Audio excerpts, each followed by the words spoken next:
Hello दोस्तों, नमस्कार। मैं हूं Anju Yadav. Learn with India 2024 की ऑनलाइन क्लास में आप सभी का स्वागत करती हूं।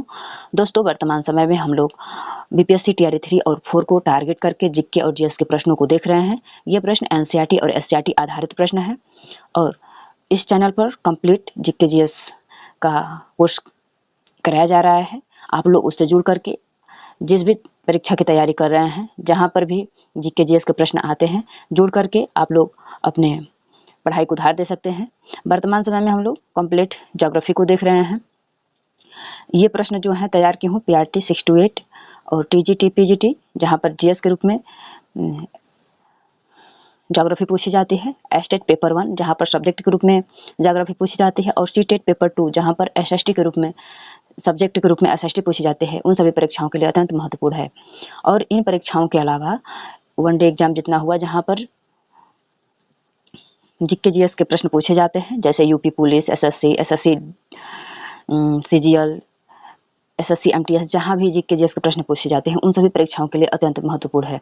दोस्तों, आप लोगों को एक नया सुविधा प्रोवाइड कर रही हूँ, जिसमें से आप लोग मेरे टेलीग्राम चैनल है लर्न विथ इंडिया ऑफिशियल पर जाकर के आप लोग डेली बेस पर जो पढ़ाते हैं उसका पीडीएफ वहाँ पर दिया जाता है। आप इस टेलीग्राम चैनल को इससे जुड़ करके इस सुविधा का लाभ उठा सकते हैं।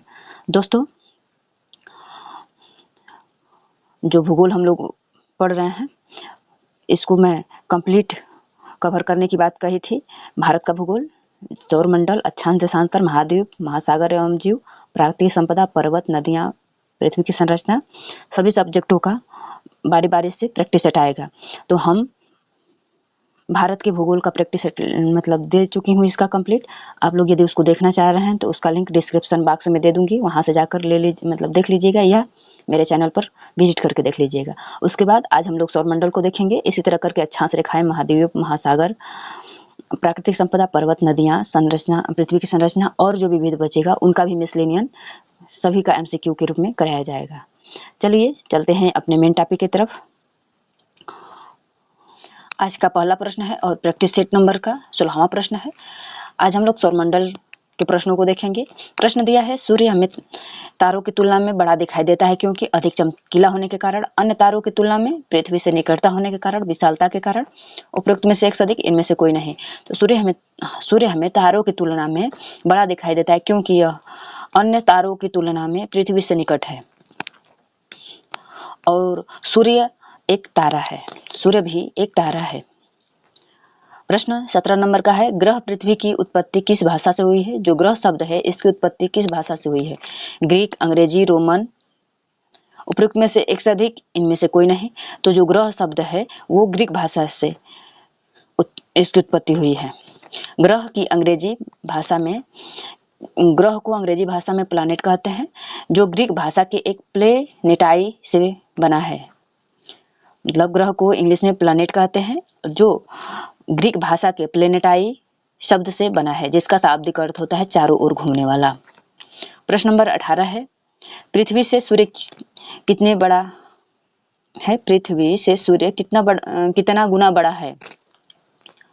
जो पृथ्वी से सूर्य कितना बड़ा गुना है? 8 लाख, 9 लाख, 11 लाख, उपरोक्त में से एक से अधिक, इनमें से कोई नहीं। तो ऑप्शन नंबर ए सही होगा। पृथ्वी से सूर्य लगभग 13 लाख गुना बड़ा है। जो सूर्य है पृथ्वी से 13 लाख गुना बड़ा है। प्रश्न नंबर 20 है, सूर्य पृथ्वी से कितनी दूरी पर स्थित है?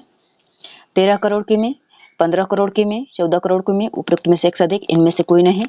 तो सूर्य से पृथ्वी की दूरी 15 करोड़ किमी है। प्रश्न नंबर 21 है, प्रकाश की गति कितनी है? 4 लाख किमी प्रति घंटा, 3 लाख किमी प्रति घंटा, 5 लाख किमी प्रति घंटा, उपरोक्त में से एक से अधिक, इनमें से कोई नहीं। तो जो प्रकाश की गति है 3 लाख किमी प्रति घंटा होती है। ऑप्शन नंबर बी सही होगा। प्रश्न नंबर 22 है, प्रश्न नंबर 22 है, सूर्य की संरचना प्रकाश मंडल का लगभग 98% भाग किसका बना है? जो सूर्य की संरचना है जिसमें प्रकाश मंडल है, उसका लगभग 98% किसका बना है? हीलियम हाइड्रोजन का, हाइड्रोजन हीलियम ऑक्सीजन का, केवल हीलियम का, उपरोक्त में से एक से अधिक, इनमें से कोई नहीं। जो सूर्य का अधिकांश भाग जो प्रकाश मंडल है वह हाइड्रोजन और हीलियम से बना है। ऑप्शन नंबर ए सही होगा। प्रश्न नंबर 23 है, सौर परिवार में कितने ग्रह हैं? 7, 8, 9। तो सौर परिवार में वर्तमान में 8 ग्रह हैं। इससे पहले 9 ग्रह थे, लेकिन 2006 से प्लूटो को ग्रहों की कक्षा से बाहर कर दिया गया है। ऑप्शन नंबर बी सही होगा। जो सौर परिवार के 8 ग्रह हैं, बुध, शुक्र, पृथ्वी, मंगल, शनि, अरुण और बरुण हैं। कौन कौन है सौर परिवार के 8 ग्रह? बुध, शुक्र, पृथ्वी, मंगल, बृहस्पति, शनि, अरुण और बरुण। जो मंगल और बृहस्पति है, इनके बीच एस्टेरॉयड बेल्ट पाए जाते हैं, क्षुद्र ग्रहों की पेटी पाई जाती है।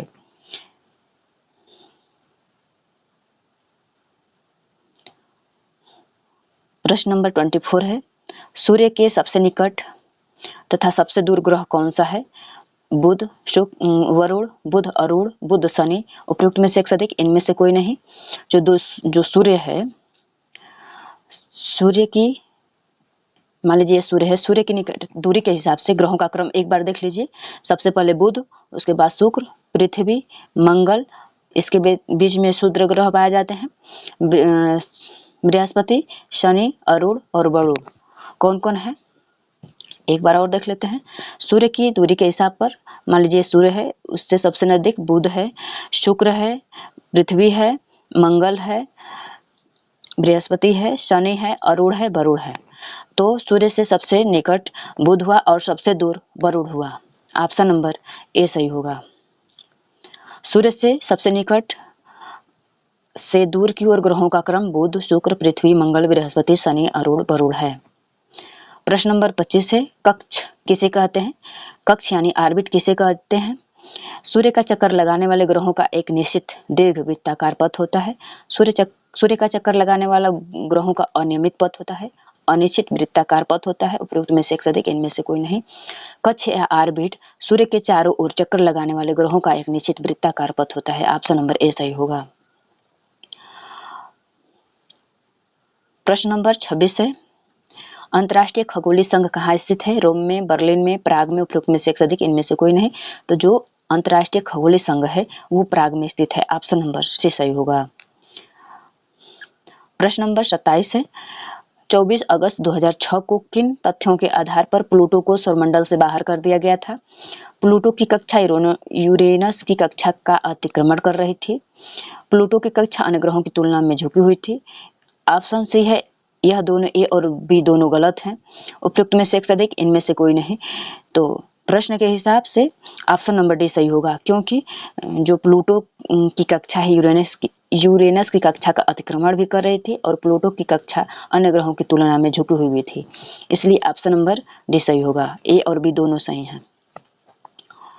आइए थोड़ा प्लूटो के बारे में जान लेते हैं। 24 अगस्त और 2006 से पहले ग्रहों की संख्या 9 थी, लेकिन 24 अगस्त 2006 के बाद प्लूटो की ग्रह की श्रेणी से बाहर कर दिया गया था प्लूटो को, क्योंकि प्लूटो की कक्षा अन्य ग्रहों की तुलना में झुकी हुई तथा यूरेनस की कक्षा का अतिक्रमण करती है। इसी तथ्य के आधार पर प्लूटो को सौरमंडल के 9 ग्रहों के परिवार से बाहर कर दिया गया। प्रश्न नंबर 28 है, किन ग्रहों को पृथ्वी से नग्न आंखों से देखा जा सकता है? बुध को, शुक्र को, मंगल को। उपयुक्त में से एक से अधिक, इनमें से कोई नहीं। तो प्रश्न के हिसाब से ऑप्शन नंबर डी सही होगा। आइए इसकी व्याख्या देख लेते हैं। पृथ्वी से बुध, शुक्र, मंगल, बृहस्पति और शनि को, पृथ्वी से किसको किसको? बुध, शुक्र, मंगल, पृथ्वी और शनि को नग्न आंखों से देखा जा सकता है। ये प्रश्न सीधा सीधा बन चुका है कि पृथ्वी से किन ग्रहों को नग्न आंखों से देखा जा सकता है। और जो भी इस श्रृंखला में प्रश्न ली हूँ, इंक्लूड की हूँ, वो किसी न किसी परीक्षा में पूछे गए ही प्रश्न हैं। आप लोग इस वीडियो को पूरा देखिएगा और आनंद लीजिएगा। प्रश्न नंबर 29 है, किस ग्रह को प्रातः एवं सायंकाल का तारा कहा जाता है एवं पृथ्वी की बहन के नाम से जाना जाता है? बुध को, शुक्र को, मंगल को। उपयुक्त में से एक से अधिक, इनमें से कोई नहीं। तो शुक्र ग्रह को प्रातः एवं शाम का तारा भी कहा जाता है और पृथ्वी की बहन के नाम से भी जाना जाता है। शुक्र ग्रह को प्रेशर कुकर वाला तारा भी कहा जाता है और शुक्र ग्रह का सभी ग्रहों से अत्यधिक तापमान होता है। शुक्र ग्रह को प्रातः एवं शाम का तारा कहा जाता है। शुक्र ग्रह पृथ्वी की सबसे नजदीक ग्रह है। शुक्र एवं द्रव्यमान के आकार में पृथ्वी के लगभग समान है, इसलिए पृथ्वी की बहन के रूप में इसे स्वीकारा जाता है और शुक्र ग्रह पर सर्वाधिक तापमान पाया जाता है। प्रश्न नंबर 30 है और आज का लास्ट प्रश्न है, किन ग्रहों किन कारणों से बृहस्पति को मास्टर ऑफ गॉड्स कहा जाता है? उसकी विशालता के कारण, उपग्रह की अधिकता के कारण, सूर्य से दूरी के कारण, उपयुक्त में से एक से अधिक, इनमें से कोई नहीं। तो उसकी विशालता के कारण बृहस्पति को मास्टर ऑफ गॉड्स कहा जाता है। आइए बृहस्पति के बारे में थोड़ा जान लेते हैं। बृहस्पति सभी ग्रह में सबसे विशाल है, इसी कारण इसे मास्टर ऑफ गॉड्स कहा जाता है।